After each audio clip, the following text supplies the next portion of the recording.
The One Year Bible, the Living Bible Paraphrased, January 26. One day, many years later, when Moses had grown up and become a man, he went out to visit his fellow Hebrews and saw the terrible conditions they were under. During his visit, he saw an Egyptian knock a Hebrew to the ground, one of his own Hebrew brothers. Moses looked this way and that to be sure no one was watching, then killed the Egyptian and hid his body in the sand. The next day, as he was out visiting among the Hebrews again, he saw two of them fighting. "What are you doing, hitting your own brother like that?" he said to the one in the wrong. "And who are you?" the man demanded. "I suppose you think you are our prince and judge. And do you plan to kill me as you did that Egyptian yesterday?" When Moses realized that his deed was known, he was frightened, and sure enough, when Pharaoh heard about it, he ordered Moses arrested and executed. But Moses ran away into the land of Midian.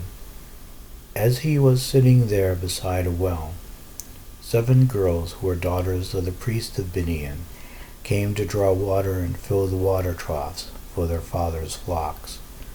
But the shepherds chased the girls away. Moses then came to their aid and rescued them from the shepherds and watered their flocks. When they returned to their father Reuel, he asked, "How did you get the flocks watered so quickly today?" "An Egyptian defended us against the shepherds," they told him. "He drew water for us and watered the flocks." "Well, where is he?" their father demanded. "Did you just leave him there? Invite him home for supper." Moses eventually decided to accept Reuel's invitation to live with them, and Reuel gave him one of the girls, Zipporah, as his wife. They had a baby named Gershom, meaning foreigner, for he said, "I am a stranger in a foreign land." Several years later, the king of Egypt died.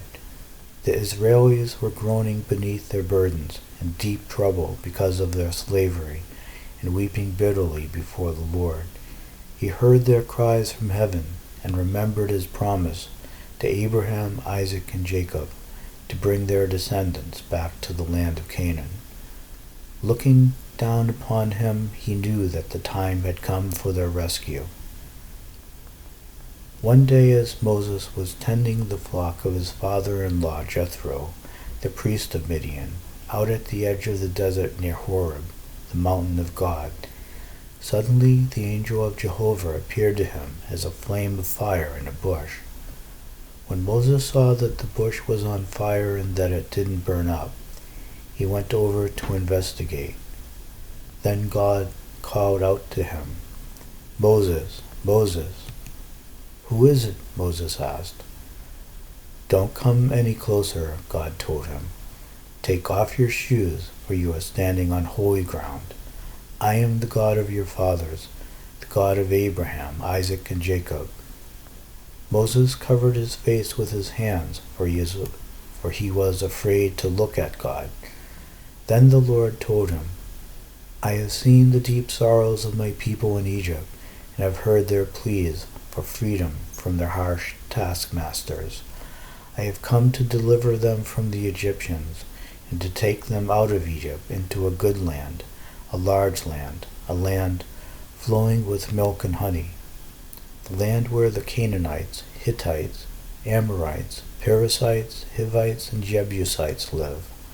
Yes, the wail of the people of Israel has risen to me in heaven, and I have seen the heavy task the Egyptians have oppressed them with. Now I am going to send you to Pharaoh, to demand that he let you lead my people out of Egypt." "But I'm not the person for a job like that," Moses exclaimed. Then God told him, "I will certainly be with you, and this is the proof that I am the one who is sending you. When you have led the people out of Egypt, you shall worship God here upon this mountain." But Moses asked, "If I go to the people of Israel and tell them that their father's God has sent me, they will ask, 'Which God are you talking about?' What shall I tell them?" "The sovereign God," was the reply. "Just say, 'I am, has sent me.' Yes, tell them, 'Jehovah, the God of your ancestors Abraham, Isaac, and Jacob, has sent me to you. This is my eternal name, to be used throughout all generations. Call together all the elders of Israel,' God had instructed him, 'and tell them about Jehovah appearing to you here in this burning bush, and that he said to you, I have visited my people and have seen what is happening to them there in Egypt. I promise to rescue them from the drudgery and humiliation they are undergoing, and to take them to the land now occupied by the Canaanites, Hittites, Amorites, Perizzites, Hivites, and Jebusites, a land flowing with milk and honey. The elders of the people of Israel will accept your message. They must go with you to the king of Egypt and tell him, Jehovah, the God of the Hebrews, has met with us and instructed us to go 3 days' journey into the desert to sacrifice to him. Give us your permission. But I know that the king of Egypt will not let you go except under heavy pressure, so I will give him all the pressure he needs. I will destroy Egypt with my miracles, and then at last he will let you go. And I will see to it that the Egyptians load you down with gifts when you leave, so that you will by no means go out empty-handed. Every woman will ask for jewels, silver, gold, and the finest of clothes from her Egyptian master's wife and neighbors. You will clothe your sons and daughters with the best of Egypt." Matthew chapter 17, verses 10 through 27. His disciples asked, "Why do the Jewish leaders insist Elijah must return before the Messiah comes?" Jesus replied, "They are right. Elijah must come and set everything in order, and in fact he has already come, but he wasn't recognized and was badly mistreated by many. And I, the Messiah, shall also suffer at their hands." Then the disciples realized he was speaking of John the Baptist. When they arrived at the bottom of the hill, a huge crowd was waiting for them. A man came and knelt before Jesus and said, "Sir, have mercy on my son, for he is mentally deranged and in great trouble, for he often falls into the fire or into the water. So I brought him to your disciples, but they couldn't cure him." Jesus replied, "O you stubborn, faithless people, how long shall I bear with you? Bring him here to me." Then Jesus rebuked the demon in the boy, and it left him, and from that moment the boy was well. Afterwards the disciples asked Jesus privately, "Why couldn't we cast that demon out?" "Because of your little faith," Jesus told them. "For if you had faith, even as small as a tiny mustard seed, you could say to this mountain, 'Move,' and it would go far away. Nothing would be impossible. But this kind of demon won't leave unless you have prayed and gone without food." One day while they were still in Galilee, Jesus told them, "I am going to be betrayed into the power of those who will kill me, and on the 3rd day afterwards I will be brought back to life again." And the disciples' hearts were filled with sorrow and dread. On their arrival in Capernaum, the temple tax collectors came to Peter and asked him, "Doesn't your master pay taxes?" "Of course he does," Peter replied.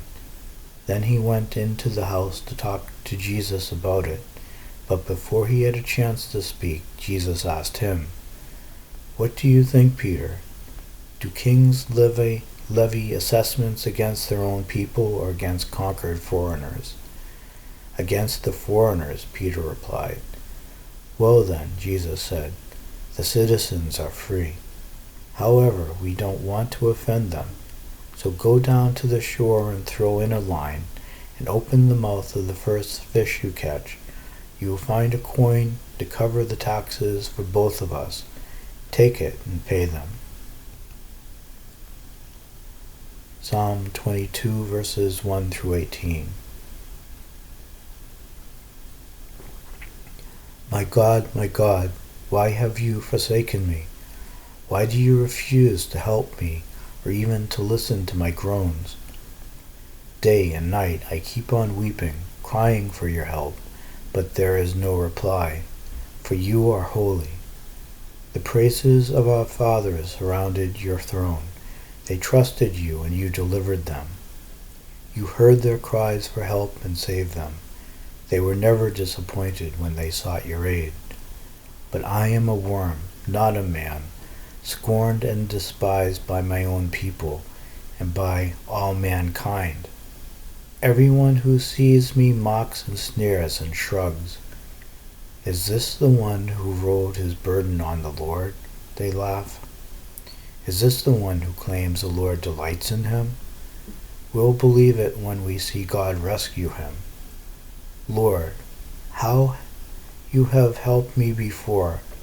You took me safely from my mother's womb and brought me through the years of infancy. I have depended upon you since birth. You have always been my God. Don't leave me now, for trouble is near, and no one else can possibly help. I am surrounded by fearsome enemies, strong as the giant bulls from Bashan.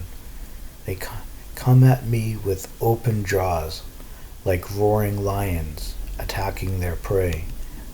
My strength has drained away like water, and all my bones are out of joint. My heart melts like wax. My strength has dried up like sun-baked clay. My tongue sticks to my mouth, for you have laid me in the dust of death. The enemy, this gang of evil men, circles me like a pack of dogs. They have pierced my hands and feet. I can count every bone in my body. See, these men of evil gloat and stare. They divide my clothes among themselves by a toss of the dice. Proverbs chapter 5 verses 7 through 14. Young men, listen to me and never forget what I'm about to say. Run from her. Don't go near her house, lest you fall to her temptation and lose your honor, and give the remainder of your life to the cruel and merciless. Let strangers obtain your wealth, and you become a slave of foreigners. Lest afterwards you groan in anguish and in shame, when syphilis consumes your body, and you say, "Oh, if only I had listened, if only I had not demanded my own way. Oh, why wouldn't I take advice? Why was I so stupid? For now I must face public disgrace."